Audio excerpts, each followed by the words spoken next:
In today's episode of the podcast, I am trying something new that I'm very passionate about. I want to share with you guys what I'm currently reading, listening to, what I'm eating, where my mind has been, what I'm working on, all the things that are very relevant to my life right now, in the moment, what I'm learning, experiencing, and trying. And I want to share that with you today.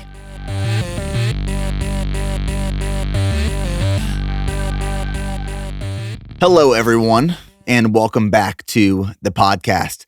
Today, I'm kicking off a new series for the podcast, and it's pretty much just me talking about what I'm listening to, what I'm reading, what I've been thinking about, what I'm eating, just sharing a lot of the things that are on my mind that I have found beneficial and useful that I want to share with you guys. And a lot of this actually was sparked by a new podcast that I recently came across that I'm about to share with you guys. But this is the first installment of this new series that I will record and release every once in a while because it's fun and I want to share what I'm experiencing with you so you guys can gain what I'm gaining through these resources that I'm enjoying. So the first life update that I want to share with you guys is that we are moving. Like I mentioned a few episodes ago, I moved back into the CEO role of the business. Me and my family and the small creative team we had here in Nashville, we are moving back to Texas next month in April. We just closed on our house in Nashville yesterday. So we sold that house. We've been in Nashville now for about 6 months. Bought a house, didn't think we were going to be moving back to Texas, at least this soon. Sold the house, closed yesterday. We have a few weeks that we can stay in that house until we have to be out officially. We found a home in Texas. It's not going to be done for a few months. So now we're looking for a rental to rent until we move into the house that we're going to buy. And I'm hoping to have all of this done before the baby is born. So Steph is pregnant. Baby boy bear is due mid to end of August. So I'm hoping that we move into our next house that we are finishing off and buying before that baby is born. We found a really cool house that was started by someone else actually a few years ago. And then they just stopped working on the project altogether. So this house that is, I'd say 50% done has just been sitting, abandoned. So there's a builder, a new builder that ended up buying this house, is going to finish it. And we had a friend that found this whole situation going on, introduced us to the builder, and here we are moving into this house. And luckily we can finish off some of the build over these next couple of months while we're in Texas, close to the project. So that's what's going on in my life, in our life right now. But one of the things I've learned these last 6 months since being in Nashville, and really what I've learned these last couple of weeks, is that it's reinforced by this quote. It's a famous quote, but I first heard about it from Sal DiStefano from Mind Pump Media when he was on my podcast a few years ago. And he said, "The man who loves walking will go further than the man who loves the destination. The man who loves walking will go further than the man who loves the destination." And what I found myself doing earlier this year, being 2023, or I guess last year, early last year, is that I started hoping for the destination. I reached a point where I was exhausted and I could not see the forest through the trees. And I was caught up in the day-to-day and just burnt out, for lack of a better term. I was burnt out. And I was just focused on the destination. And I caught myself saying things like, if I can just do X, Y, and Z, I will then be able to relax. If I can achieve this, I will then be able to live and be present. If I can just make this much money, I will be able to take a step back. And I realized as I got closer to what I thought was the destination, which in this case was the move to Nashville. Again, as I mentioned in a previous episode, I was planning on bringing on a private equity partner, selling a minority share in the business. And I thought for me, that was step one to get to the destination. And through that process, through that experience, even though we didn't get there, it wasn't a successful outcome. I started to see and feel what that was going to be like. That destination wasn't going to bring me any more happiness. It most likely actually would have probably done the opposite. It would have brought less fulfillment, less happiness. Because what I've realized over these last couple weeks and months and years, just all the things compounding leading to this moment is it's very cliche. And it sounds boilerplate and cookie cutter. I know it does. But the destination is not where you find true happiness and fulfillment and contentment and satisfaction. It is the journey. It is the walk. It is the build. I love building. That's what I love doing. In this case right now, I love building BPN. That is my purpose. That is my passion. That is where I get joy and fulfillment. I love leading a team, love building a team, love connecting with people through story and content and products and mission. That right there is the walk. I can do that forever. I will walk forever if that's the way that I get to walk. That is the path. That is the mission I get to walk on and towards. But the closer I get to the destination, the finish line, the more I realize I don't want that finish line to be there yet. I don't want that destination to come any day soon because I love the build. I love the walk. So I no longer am catching myself saying, if I can just do X, Y, and Z, I will then be happy. If I can just make this much money, I can then relax. If I just accomplish this in my life, I can hang my hat up, put my feet up, and chill. Because the reality is, I don't want to get there yet. I don't. So that's the life update for you guys. What I'm reading and listening to at the moment. These are some golden nuggets that I'm obsessed with. First off, a new podcast that I recently found. It's called Founders. And it's hosted by David Senra.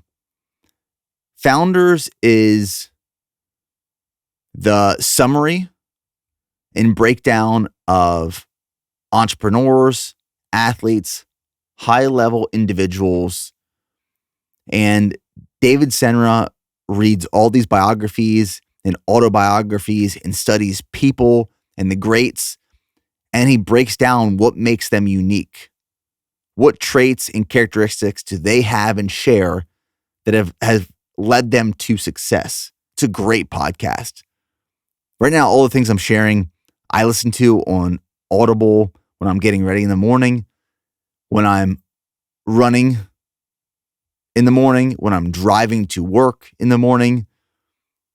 Most of my reading or listening happens before 9 a.m.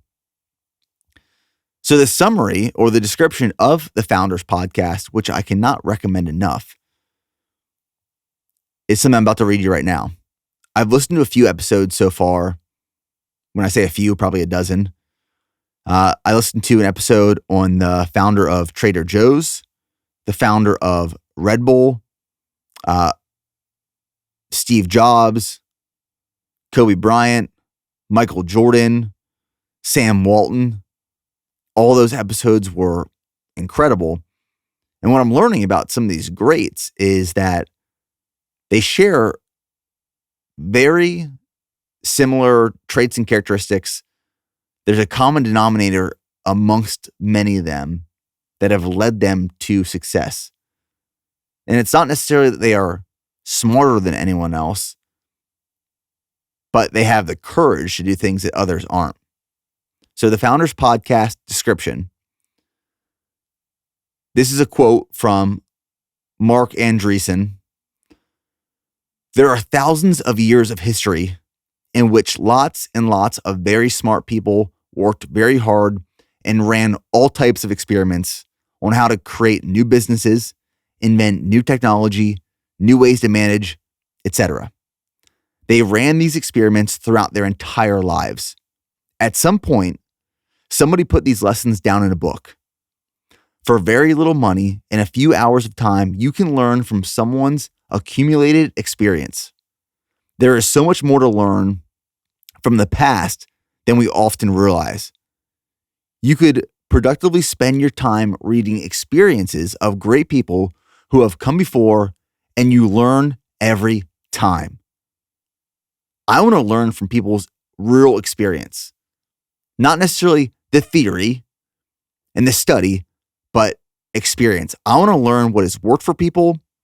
I want to learn what hasn't worked for people. I want to learn why people have succeeded and why they have failed. Because experience is real. It is raw, and there's so much we can take away from that. So the Founders Podcast is my number one recommendation for podcasts right now as of March 5th, 2024. There's two books that I want to share. The last couple months, I've been obsessed with Erwin McManus, his podcast that he does with his son, Aaron, his books, all of his books, and his newest book called Mind Shift has been incredible. It's all these mind shifts that you can do. I believe there's 12 in the book that he recommends and breaks down that just make you think different ways about different things, to shift your mind, to position it to achieve greatness, achieve your goals, build character, show up for your responsibilities. It's been great. Great book. I was so obsessed with this book so far. 2 days ago, I started it, and I started listening to it on a morning run. And I ran, I think, 10 miles that morning, and I made a big dent in the book. And then when I worked out in the afternoon, lifting weights, usually when I lift weights, I listen to music. But I wanted to continue reading or listening to this book. So I listened to Mind Shift while I was strength training, which is very rare for me. But it's one of those books that I want to know what's next. The third read, or the third recommendation right now, it's this book called The Effortless Experience by Matthew Dixon, Nick Toman, and Rick Delissi. And the reason I picked up this book is because now that I'm back in the CEO role of the business, I've been diving back into different departments. I am a big brand guy, brand and creative. So naturally, I'm drawn towards the brand and creative department, marketing department, working with the teams around storytelling, content creation, partnerships, paid ad content and assets. Not really diving into like paid ad strategy. That's led by our VP of marketing, Maury Matrani. But I like leading and leaning into more creative brand stuff. But now that I'm back in the CEO role, I'm diving into all these different parts of the business. And where but my current focus is with our customer experience team. Customer service, customer experience, customer support, This probably deserves its own podcast alone, because my thoughts and perspective and opinions around customer experience has changed significantly over these last 4 or 5 years. And we've tried a bunch of different stuff. Some has worked, some hasn't. And what I'm learning about the effortless experience, this is really shaping the way that we're rebuilding our customer experience team, is that we want to create a seamless experience for the consumer on our website to get all the information they need, all the problems resolved through a self-service platform on our website without having to hop on a chat or pick up their phone and call our service number or email in to our team. The goal is to create a very simple approach on our website that gives the consumer everything they need, from returns and exchanges to product information to FAQs about the business and our shipping processes, fulfillment, manufacturing, everything. That's currently something we're exploring and building upon right now.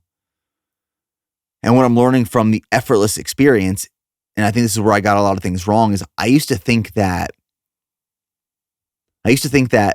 people wanted to have a one-on-one conversation with our team. So I was going to, and we were going to create this opportunity for people to call in, have a conversation, talk about the brand, talk about products. And the reality is, a lot of people don't want that. A lot of people want information as fast as possible so that we can meet their expectations with satisfaction, and they can go on throughout their day and do all the other things they have to do. I used to think that people wanted to stop what they were doing, interact with our team for endless amounts of time. And then I also thought they wanted to talk to us through chat, on our website, over the phone, through email, all these different channels. And one thing this book has taught me is create an effortless experience for the consumer, primarily driven through self-service on your website, and reduce the need for channel switching. Channel switching, for example, is when you have a question you want answered. You go on the website of that company that sold you the product that you need answers to. You try to find the answer on the website. You can't find it. So you find a phone number. You call the phone number. The phone number sends you to a voicemail, which directs you to an email. So now you've channel switched 3 different times to get what you need. The goal is to reduce channel switching to improve satisfaction from the consumer, ultimately creating this amazing experience. So that's something we're trying to implement into our business and our website right now, and building upon that principle. So that's what I'm listening and reading to right now. Founders Podcast, Mind Shift, The Effortless Experience. I recommend all, especially to entrepreneurs. I also want to talk about what I'm eating right now. I'm eating some new things. I come across brands, I come across foods, different foods all the time. And I want to share some of those things. Now, I will caveat to that. Steph and I love going for dinner. We love going to dinner with friends. And this past year, I've always loved sushi, but these past 2 years maybe, I discovered nigiri. I didn't know nigiri was a thing before these last 2 years. I thought sushi, and when you went to a sushi restaurant, you always got just a sushi roll, these crazy, extravagant sushi rolls that were packed with a million different things. I thought that was sushi. And for my entire life, that was what sushi was to me. And then we went to this one sushi restaurant, which is my favorite in Austin, Texas, called Neighborhood Sushi. It's on South Congress. If you guys are ever in Austin, Texas, go to Neighborhood Sushi and get the hand rolls. The hand rolls are essentially like a sushi taco. It's this layer of seaweed or nori, I think it's called. And then some rice, some sushi rice in there. And then the fish, the meat, a little bit of toppings, and you eat it like a taco. Bomb.com. It is so good. Neighborhood Sushi is my favorite. But that's where I discovered nigiri. And now whenever I go for sushi, we order a bunch of nigiri. And if you're like me, I never know like what I'm ordering when I go down the menu. So I just start at the top. I work my way down.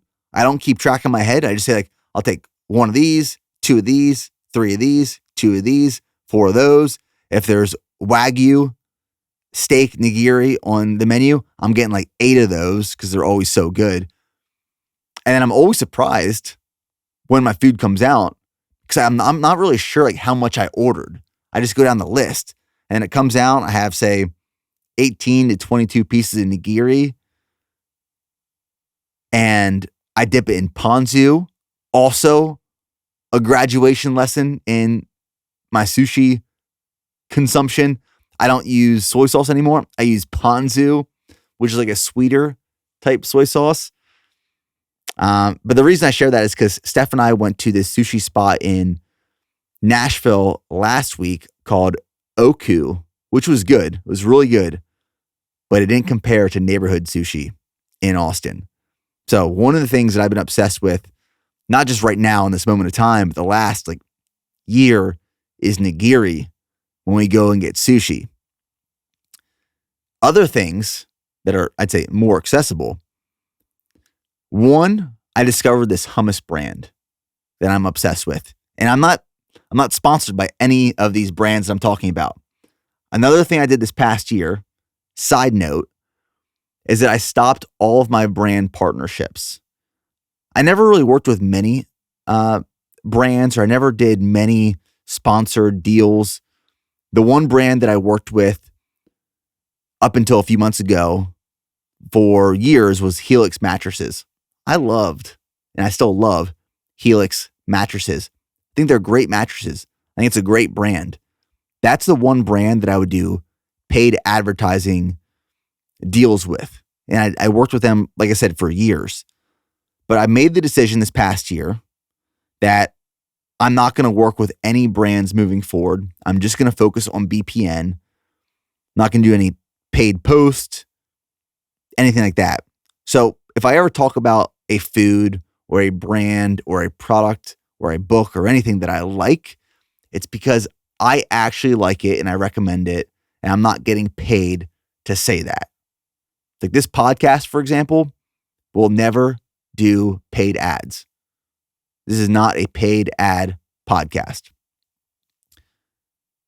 And if you want to support me and the content and the brand and the mission and everything we do, I would ask that you go to bearperformancenutrition.com and you support BPN, because that is where I put all my time and energy and resources. It's what I'm passionate about. It's my purpose. It's what I love. And it not only supports me, but it supports the team that works on and alongside BPN with me. So these two foods that I'm going to share is a long way of saying I'm not getting paid to say this. I found this hummus brand called Ithaca Hummus. I think I discovered them in Whole Foods. And I get their traditional hummus and their lemon dill hummus. They also have a red pepper hummus, which is pretty good, but I like the lemon dill and the regular traditional hummus. I personally, I'm a big hummus fan. If we ever go to a restaurant and for appetizers they have hummus and pita, I'm going to order the hummus for sure. I'm going to get like 4 extra servings of pita, especially if it's good pita. I'm going to ask for more and more and more and more throughout the dinner. But I recommend checking out Ithaca Hummus. I find it at Whole Foods. The flavors I've tried are absolutely incredible. and I add it to my lunch every day. My lunch right now has been 8 ounces of meat, whether chicken or beef, 250 to 300 grams of rice, depending on the day, some pickled beets, and some hummus. My pickled beet consumption has still been out of control since we got to Nashville. I go through a jar every 2 to 3 days. Still, it's pretty wild. But Ithaca hummus is something I've been obsessed with. And then another brand that I found is called Just Meats. And the way I found Just Meats was actually, I got served a Instagram ad for this prepped meat company. And I've tried a bunch of these meal prep companies before. And I'll be honest, I've been disappointed in just about all of them because I like creating my own meals. Typically, typically what I found with a lot of these meal prep companies is like if I'm doing meal prep, I just want like my proteins, my carbs, and maybe a vegetable together. But when they make it into like this healthy, cheeseburger, quesadilla, it sounds great. But when you ended up getting it, it's tiny. It's such a small portion and it's like 800 calories. Just doesn't add up for me and doesn't make sense. And I've also found that with a lot of these meal prep companies, like the food just doesn't taste really good once you heat it up and you thaw it out. But what is always inconvenient for me, even though I make time to do it, is prepping all the meat that I consume on a daily basis. So I always thought like it'd be really nice just to have pre-prepped meats that I could keep in the freezer, move from the freezer to the fridge when I need them, add my carb, which is easy. And I always have rice that's made, or I can make potatoes really quickly. So I got served this ad by Just Meats, which is literally just a meal prepped, cooked meat company. So I figured I'd try it. Like, what's the worst that could happen? I at least try it. So I ordered a bunch of their meats, and they're incredible. I've been impressed. My favorite one right now is the teriyaki Hawaiian beef. I mix that with some rice, coconut aminos, buffalo sauce, hummus, beets, and that meal, I look forward to it as soon as I wake up. Like, I think, man, I have to go run, eat breakfast, work before I get to have my beef, rice, hummus, and beets. I could switch out that second meal for the first meal, but I love my first meal too. But yeah, if you're looking for like a solid prepped meat meal prep company, Just Meats is one that I found is reliable. It tastes really good. It's quality meat. I've tried the chicken, the brisket, the beef. They have like turkey, bunch of different types and flavors, and the pricing is reasonable for what you get. Each meal that I get, or each pack of prepped meat, for me makes 2 meals, and I do about 8 ounces of meat in each meal. So that's what I'm eating right now. A lot of hummus, a lot of meat, and when we have time, nigiri. So now I'm just going to riff on some topics that I've been really passionate about recently and thinking a lot about, especially because I'm in the process of writing my book, which at the moment is called Go One More. And we've been working on this book for almost a year now. And I signed a publishing deal for this book. So I'm working with a publishing agency, an editor, and we're putting this book together. So a lot of the things that have been on my mind have been things that I'm intentionally trying to break down and put back together because I'm adding them into this book. And the whole concept behind Go One More, the book, is based off this lesson that I learned earlier this year, that Go One More is not just an action, it's actually an outcome. And I used to think, when I first founded Go One More, I thought it was just an action. It was doing one more rep, running one more mile, working one more hour. But what I found is, and rediscovered, is that go one more is actually an outcome. It's not just an action.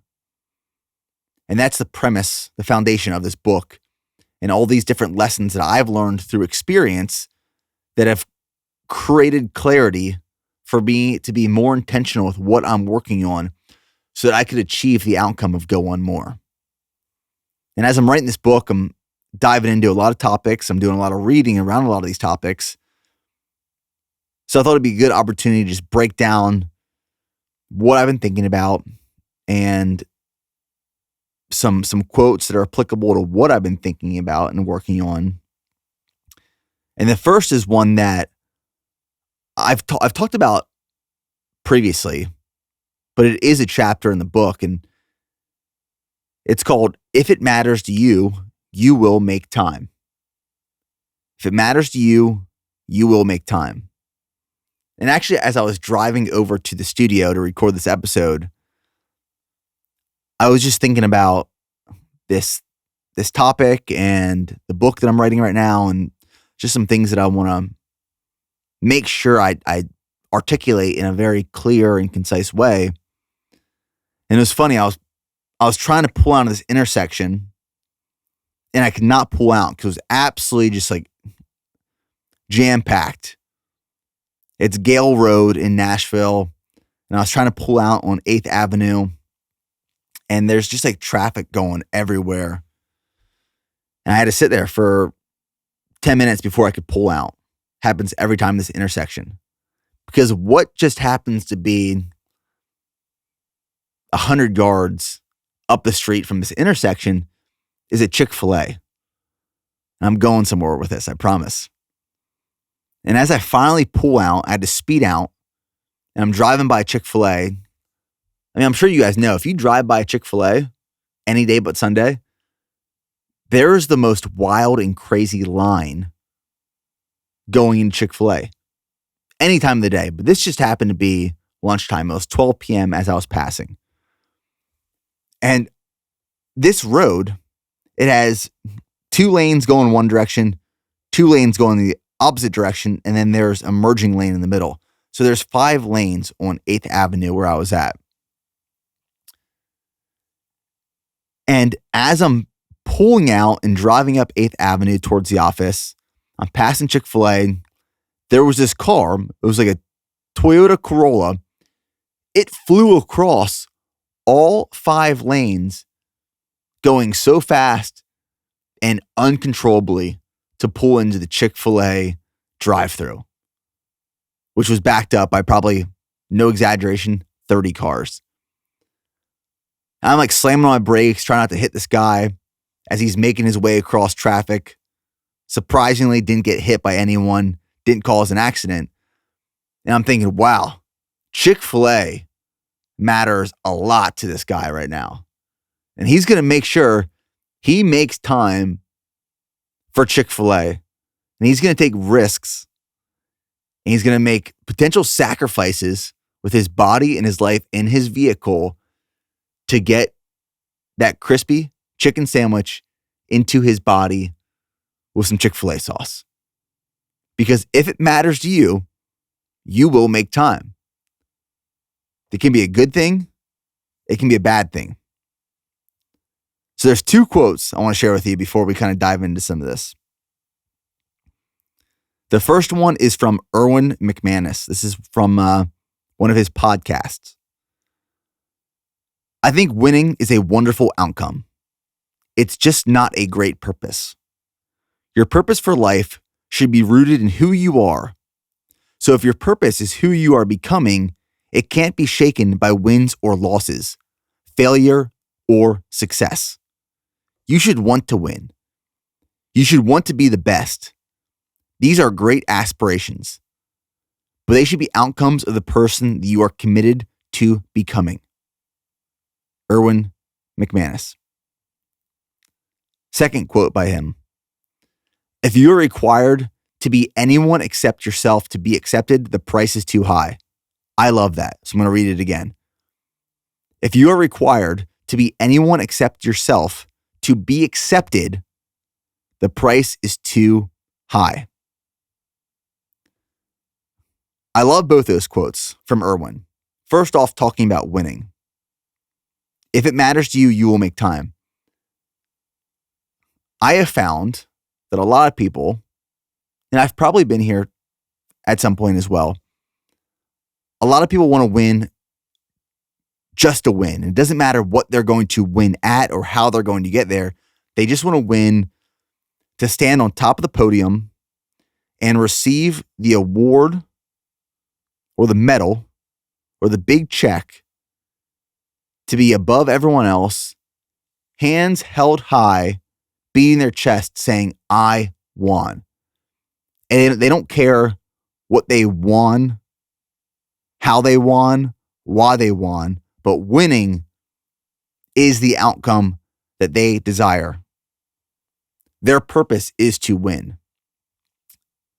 And I agree with Irwin here that your purpose shouldn't be to win, but it should be an outcome of pursuing your purpose, your mission, and doing your absolute best. And by doing your absolute best at it, becoming the best at what you do, you end up winning as a byproduct because you are so invested and bought into the journey, the walk, the build.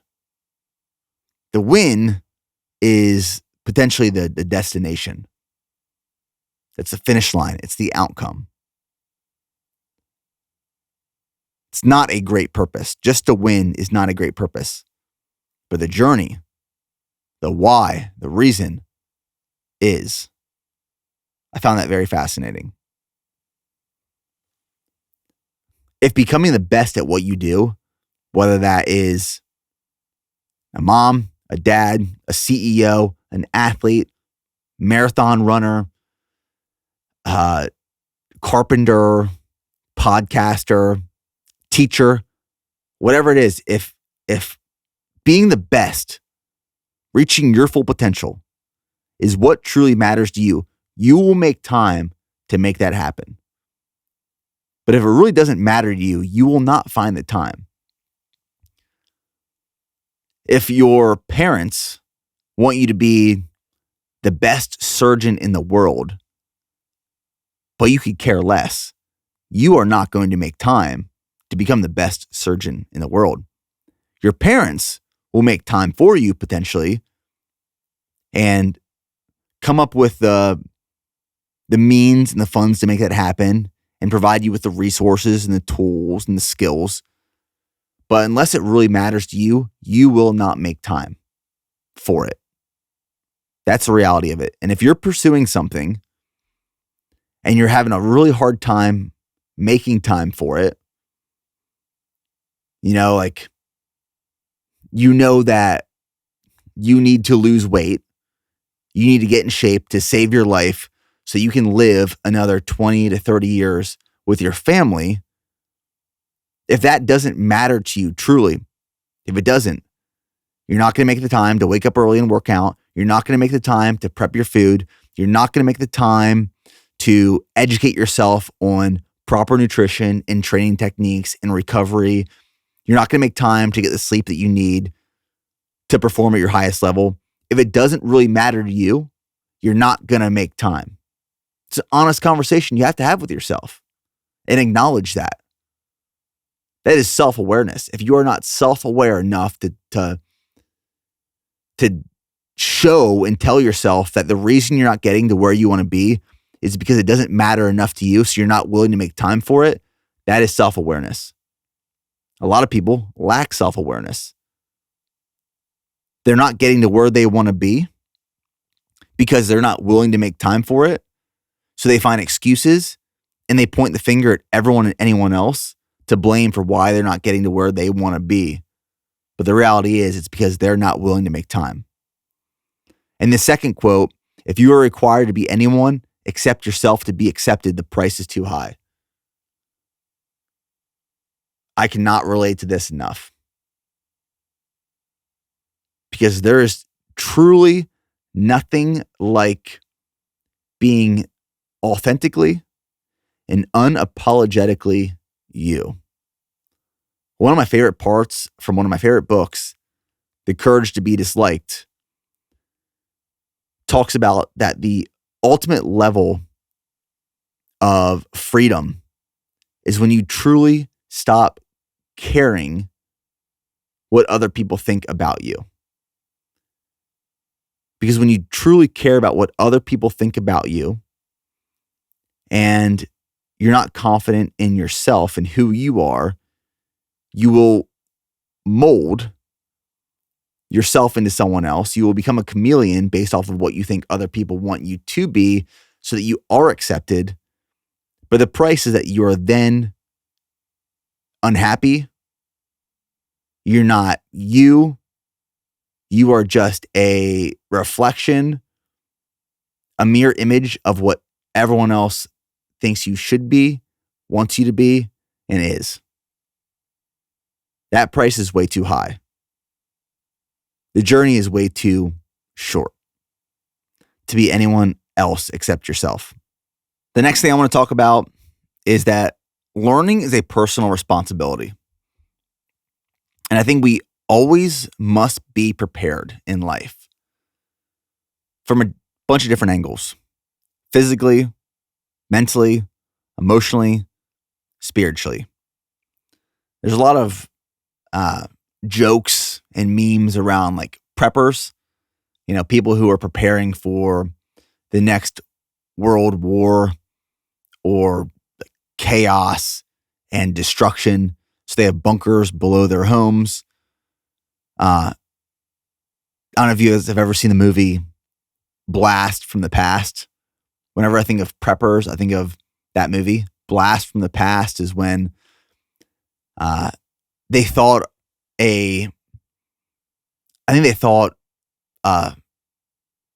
asteroid or a bomb was coming down to where they were living.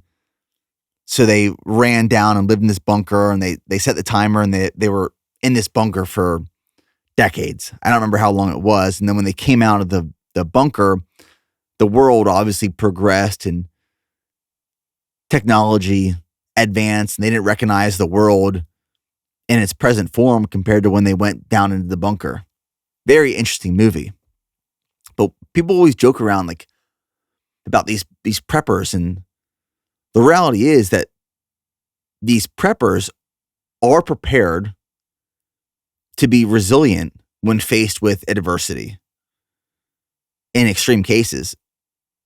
But we all need to be prepared for different situations in life that allow us to be adaptable and resilient and strong. And a lot of being prepared is having the ability and the skills to be able to learn. One of the things that I really resonated with in Erwin McManus's book was how he was talking about the way that the education system fails us and has failed us. And it's because it stopped focusing on teaching us how to learn, and it's taught us how to regurgitate, memorize, and guess to be correct. But the most educated people, the smartest people, are those who learn how to learn. Learning is a personal responsibility. All of the answers that we want and need in the world are literally at our fingertips. If there's anything you want to do, accomplish, learn, be good at, that is a personal responsibility that we have the ability to achieve and gain. It's wild. If I want to start a business, I can go online. I can spend 24 hours researching how to build a business, and I can go build a business with limited amount of capital to start and launch it. And if I do it the right way, I can make millions of dollars. If I want to run a faster marathon, I can go online and watch a bunch of YouTube videos and learn how to run a faster marathon in the next 3 months. If I want to learn how to be a gourmet chef, I can download Masterclass and learn from the greatest chefs in the world how to make these amazing dishes that will blow people's minds away. Learning in its greatest form is literally within inches from our bodies at any given moment in time. But it's a personal responsibility. It's no one else's responsibility to tell us, go learn X, Y, and Z. Yes, when we are young and we are children and we are in school, we have to be taught how to learn, or at least encouraged to learn how to learn. But when you reach a certain age and you get older, it is a personal responsibility. One of the things I wrote down here that I would encourage everyone to not do is to be a headliner. I wrote down here, don't be a headliner.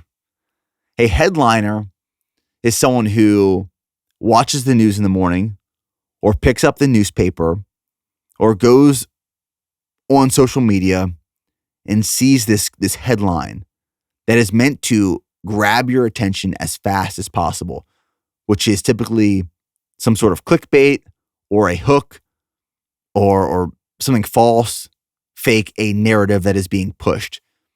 And what happens is you see this headline. That headline could say something like, new discovery, meat is killing you. And someone who is a headliner will see that headline and not take any personal responsibility to go learn more or research or study. Well, they will take that headline as face value and then create context and a narrative behind that to go spread that to all the people they know. And before you know it, all these people are saying, meat is killing you. Well, based off what? The studies. What studies? Did you actually read the studies? I've also found that most of the time when people reference studies or research, they actually haven't gone and read the studies or the research.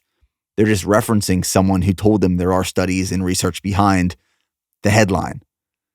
Don't be a headliner. Use the headline to spark your curiosity and interest, and then go learn about that headline. Find out if it's true, if it's false, if it's real or fake. Learn more about it. Go beyond the headline.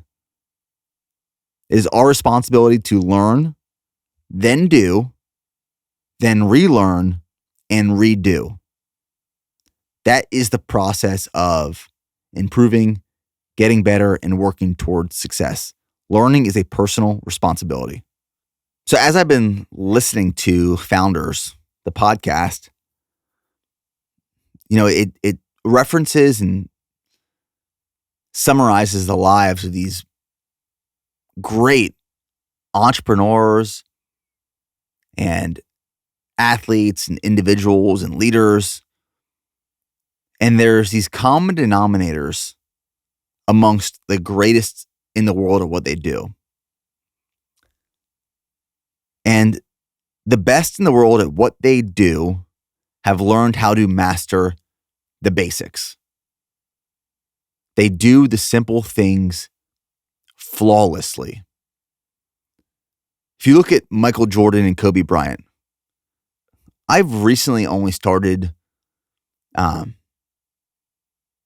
trying to learn more about Michael Jordan and Kobe Bryant and what has made them so unique. Growing up, I was born in 1990. Jordan and Bryant were, athletes who were highly praised and recognized in the sport of basketball.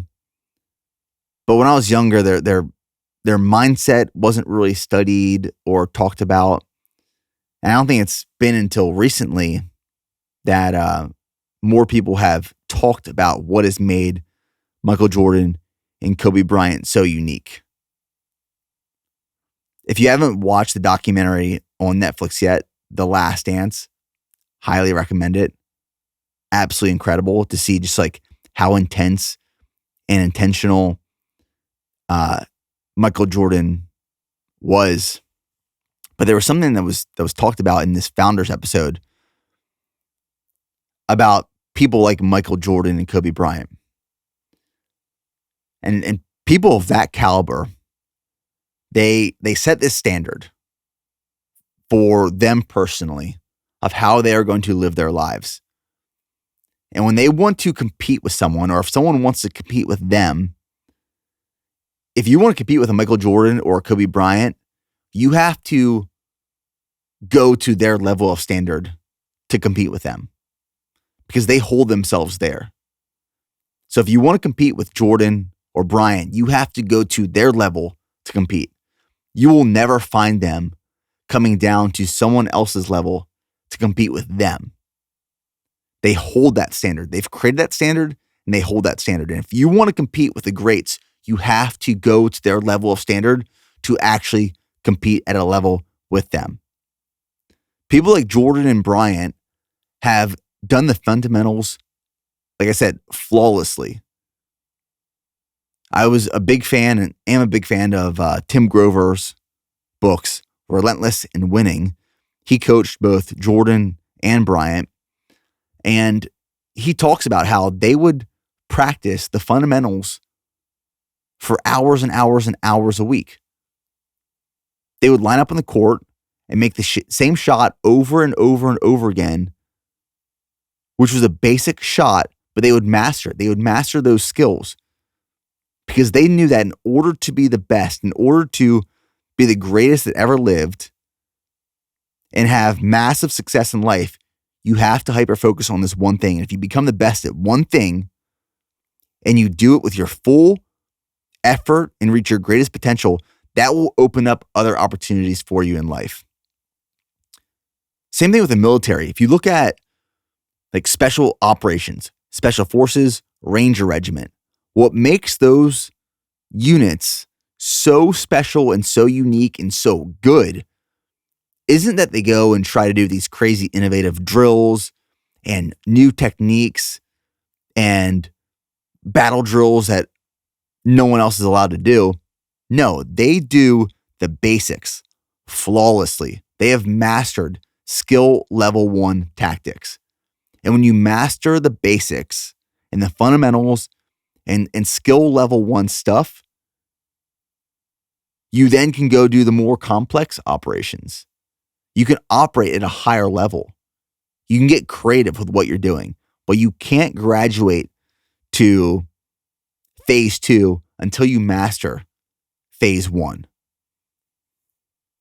I briefly talked about this, but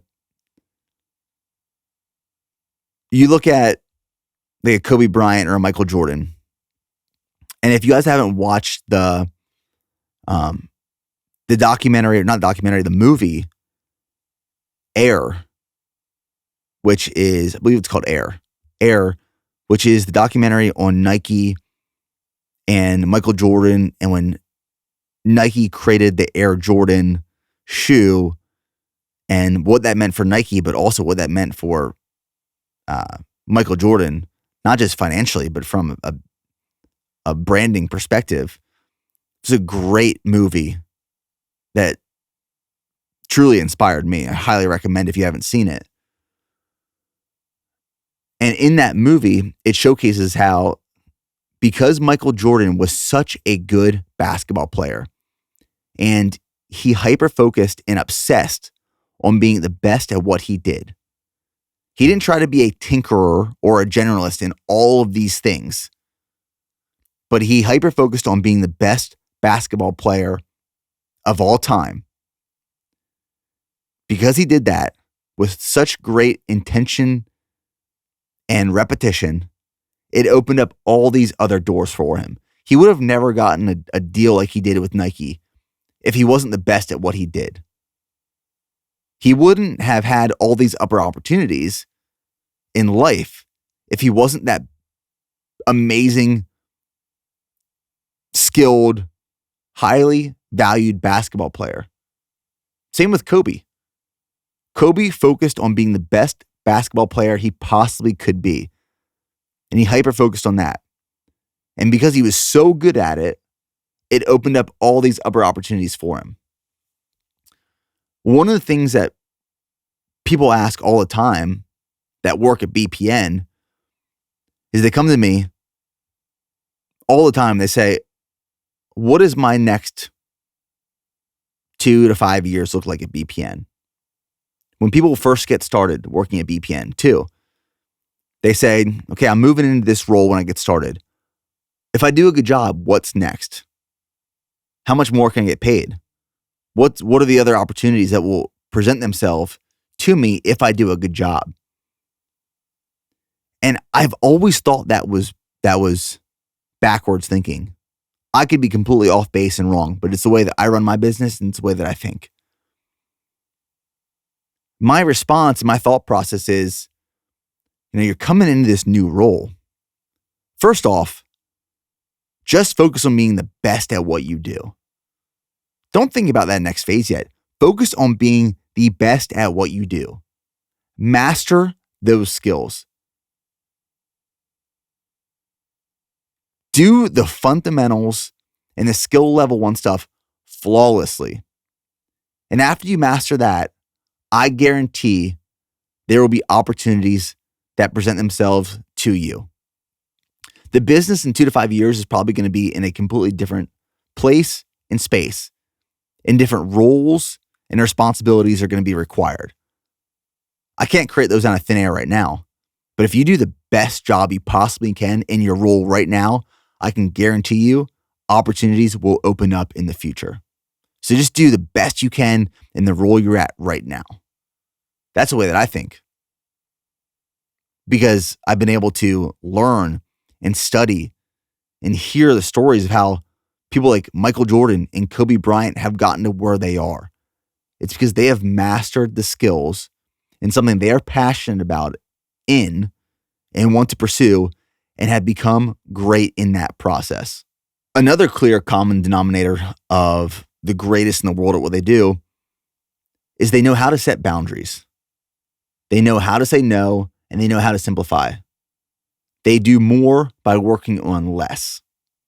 Again, they're not trying to be a generalist or a tinkerer in everything. They want to be the best at one or a few things. I heard Jesse Itzler, he posted this on Instagram a few days ago, and it's when he was on Joe Rogan's podcast. Jesse Itzler is a very impressive entrepreneur. He's built and sold multiple businesses. He's married to Sarah Blakely, who's the founder of Spanx. Jesse has a very unique, humble, and ambitious, wildly ambitious personality. It's probably the only way I can describe it. I've never met Jesse personally, but I follow a lot of the stuff he produces and talks about. And when he was on Rogan's podcast, Joe asked, what's one of the first things you eliminated? And I believe it was around the context of setting boundaries and simplifying effort towards success. And Jesse responded with, just saying no to the request for my time. Someone may ask, do you think you can meet me for lunch? I want to talk to you about a business idea I have in the beverage space. I know that you had your coconut water business, which he sold. Jesse sold a coconut water business. Jesse's response is no, because it is cumulative. And I'm going to quote this, but Jesse wrote this on his Instagram caption. He said that time is capped and we can't get it back. If you just take 3 15-minute meetings a week that don't move the needle towards where you want to go, that's 39 hours a year. That's basically an entire work week wasted. Since the average American works close to 46 weeks per year, that's over 2% of your total annual work time wasted. It's a lot. Imagine what you get done with an extra week this year. The best in the world at what they do know how to say no to certain things. Now, I want to caveat this.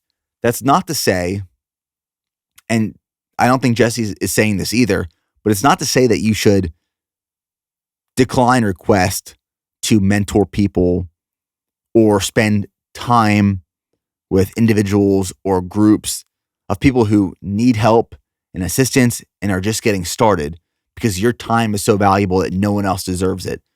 That's not what this is saying. That's not what I am saying. What I believe this is saying, Jesse is saying, what I'm trying to say is, if you say yes to everything, nothing matters. When everything matters, nothing matters. You have to have respect for your time. You have to have respect for your energy. And you have to have respect for what matters to you. Because if you say yes to everyone and everything, you will not have time to work on the things that matter. And you're not going to make progress. It sounds selfish, but you have to take care of yourself first in order to help others. It's like when you get on an airplane. And the first thing that happens once you get on an airplane, everyone's loaded, luggage is stored. The crew gets on the announcement speaker and says, in the event of an emergency, please make sure to don your oxygen mask first before helping others. Well, why? That sounds like it's pretty selfish. Well, if you don't put your oxygen mask on first, what's going to happen is you're going to pass out and you're going to die. And you can't help anyone. You can only help people if you can first help yourself. Saying no is a skill, which is hard for a lot of people, but it's absolutely necessary to simplify what you are working on so you can put more effort into less things, but create greater outcomes, not just for yourself, but for the other people in your lives too. And the last thing I'm going to leave you guys with, as I was writing the book or working on the book this past week, I thought of this little quote and I wrote it down, and it's going to be, as of right now, the title of one of the sections in one of the chapters. And it says that theory is great, action is better, courage is required. Courage is required. A few years ago now, when I had Bedros Keuilian on the podcast, I asked him this one question, and we posted this small clip on Instagram, and it went wild. It blew up.